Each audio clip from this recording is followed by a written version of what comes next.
دا زما عزتمندو د پارټۍ مسله نه ده دیکھے زما نیشنل پارٹی مرگری دا پی ٹی آئی مرگری زما جو سمرا دا پیغمبر علیہ السلام نبوت پیغمبر زما استاد ټول شریک دی تا ہر پارٹی سره تعلق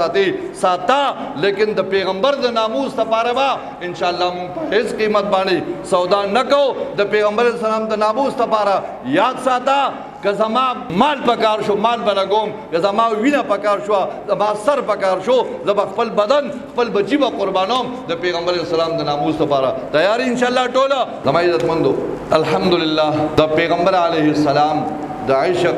او د محبت د ثبوت لپاره د وطن عزیز پاکستان په 1974 کې چې کوم بل پاس شوی دی د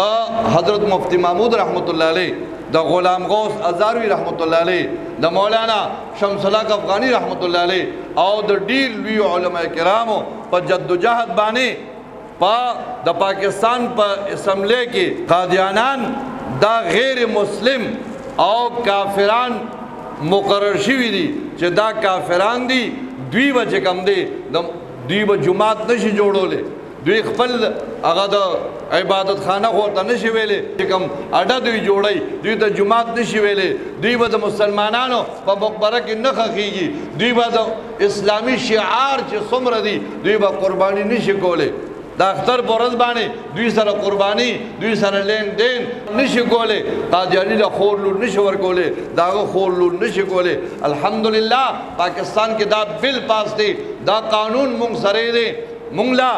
حکومت چې کم دی دا قانون ناکړي هغه چې کم دی ځان ته مسلمان نشي ویلی نو په 1974 کې دا عظیم الشان د خوشخبری خبره ده چې قادیاني دا غیر مسلم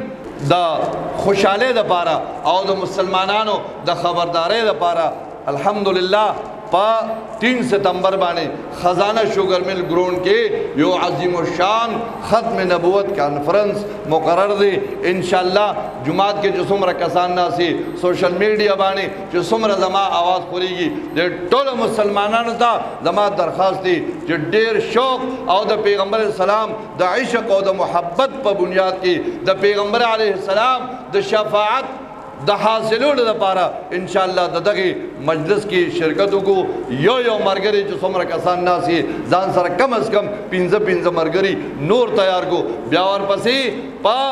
7 ستمبر باندې 7 ستمبر هغه تاریخي ورځ ده چې په دې باندې قادیاني هغه د اسلام د دایرې نه بار شوی دی د کیسهخانې په چوک کې په 7 ستمبر باندې دا بار ملکون نبا علماء کرام راضی دا پاکستان مرکزی چکم علماء کرام دی اغوی با انشاءاللہ راضی قسم دی ابو الزما پا بدن معنی وقتو دیدل کہ مولانا قاری کرام الحق صاحب دامت برکاتهم العالیہ اغوی دا قادیانان و عقائد ذکر کرو مونږ خدا په تیاره کې پراته یو دا زما د نسل زما د سکول زما د کالج زما د یونیورسيټي هغه سټوډنټان چې کوم دي هغه بیلاره کوي نو په 7 ستمبر باندې ان شاء الله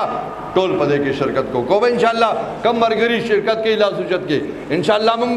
په 3 ستمبر باندې دغه ته شرکت کو خزانه کې په 7 ستمبر باندې ان شاء الله د کیسهخانه په چوک کې د ختم نبوت په دې کانفرنس کې به شرکت کو دا زما عزتمندو د پارټۍ مسله نه ده دیکھے زما نیشنل پارٹی مرگری دا پی ٹی آئی مرگری زما جو سمرا دا پیغمبر علیہ السلام نبوت پیغمبر زما استاد ټول شریک دی تا ہر پارٹی سره تعلق